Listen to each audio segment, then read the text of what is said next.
Okay, so if you guys remember from 3 months ago, I made a review saying of the Toy Story 4 trailer, and from the trailer, I thought that Toy Story would be bad. But I was dead wrong. Very, very, very wrong.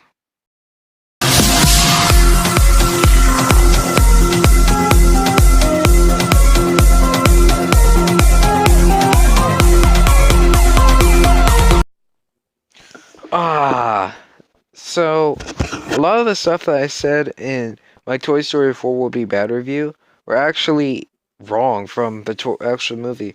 Like, for example, I said that the trailer didn't have enough buzz in it, but he was actually an important part of the movie. And I thought that Bo Peep would be more of a Mary Sue, but it doesn't really seem that way. And it's not, and even if she was, it was not that obvious like it is in Star Wars, The Force Awakens and The Last Jedi. Not sure about Episode 9 though. And also, and I know that a lot of the main characters from the other movies, like Slinky, Rex, and the Pig, Mr. Pig, I think his name is, weren't didn't have important parts in the movie, but that's okay because the new characters which were in the movie were pretty interesting and significant. Like for example, where they're trying to pass the torch in Star Wars, the only problem was the characters which they were passing the torch to weren't that interesting and not that likable. But they're a lot more likable in this movie. Some of the new characters, like the motor dude. I don't remember his name.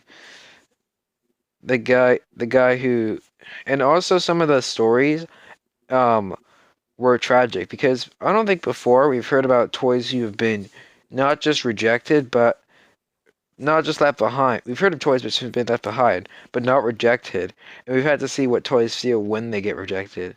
Like for example, Gabby Gabby and the motorcycle dude, and it permanently scars some of them getting rejected like that.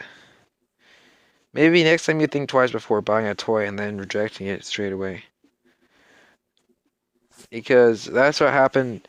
Because that's what happens. That's what toys feel whenever they get rejected. And it makes me really feel bad for them.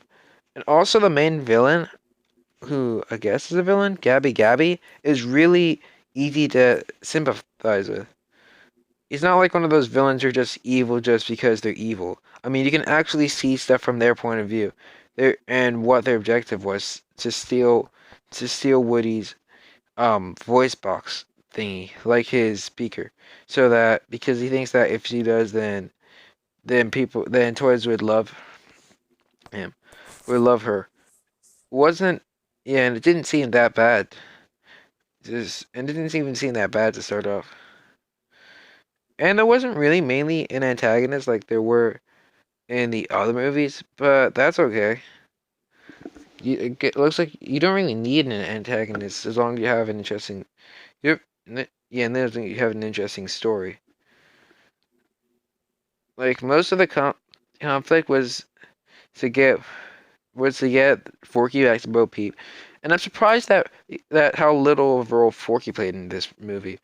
He's mostly captured by Gabby Gabby, and kind of surprising because I thought he would be like super like a lot more important than that.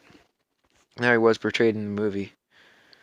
Also, I really like the Chicken and Bunny voice actors. They sound pretty funny. I just enjoy like listening to them talk, even if they weren't trying to do anything funny. And they're rebels, like rebel toys who would attack an owner. I think those are my two favorite characters in the movie, though. Yeah, Toy Story 4 also had a lot of positives, like a lot more positives than what I said before. Some of the funniest bits in the movie was when the toys hijacked the car to make it go to the theme park so that they could pick up Woody and Buzz, and then they got pulled over by the police but couldn't stop. That was pretty funny. But I kind of feel bad at the same time for the parents because they couldn't control what's happening to them. Yeah, And Toy Story 4 was a really great movie. I'd probably rank it above Toy Story 3, but maybe the same as Toy Story 1. Actually, no, not the same. I'll make it a little bit lower than Toy Story 1 because Toy Story 4 was great, but I don't think it can beat the original CG movie. CG is way better than CGI, by the way. Let's hope that Disney can get that in their heads.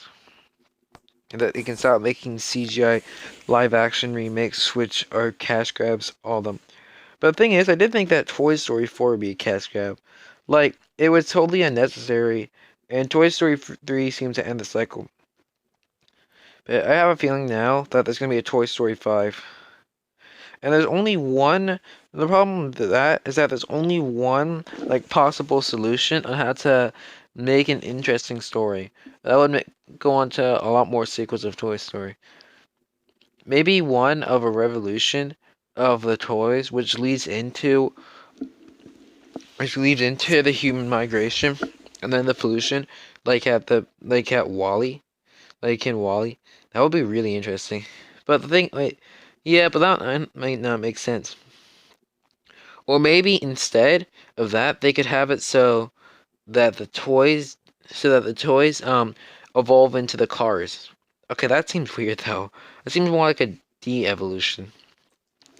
So what I'm saying is the humans leave on the 700-year tour, which ends in WALL-E, and then that's when Toy Story 4 begins.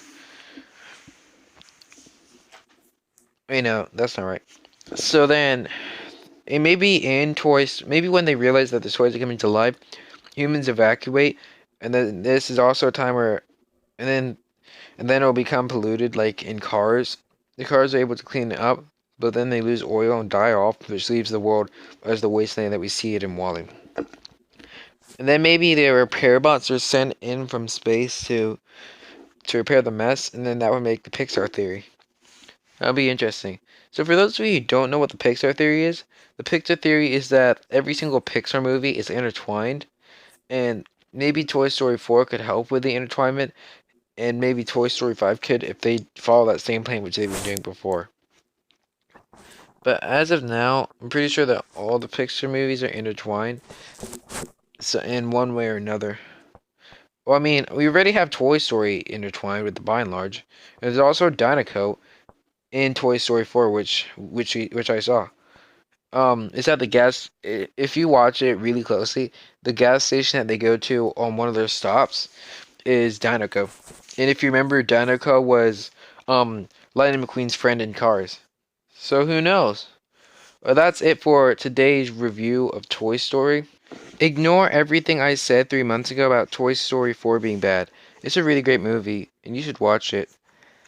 I'm still going to keep the video up from 3 months ago saying that I think it'll be bad, because if I feel like if I delete it, then it's going to be like me hiding the fact that I was ever wrong, and just being like, ha, I was right. So I'm going to keep it up there. Also, I don't want to delete the hard work which I put into it as well. But I still think that it's a really good movie nonetheless, and is a third best, but right behind Toy Story 1. I think that Toy Story 1's a tiny bit better. And it's the first CG movie. And maybe this movie will teach people to stop, or Disney to stop making CGI remakes to everything. Because it's getting really annoying, and they're not really that good. And and I feel like they're all a crash grab, which is really annoying. And thank you guys so much for watching. And I'm still going on that campaign for 100 subscribers so I can do the face reveal. I'm going to say that in every video until I get those 100 subscribers. And I'll see you in the next one. Bye.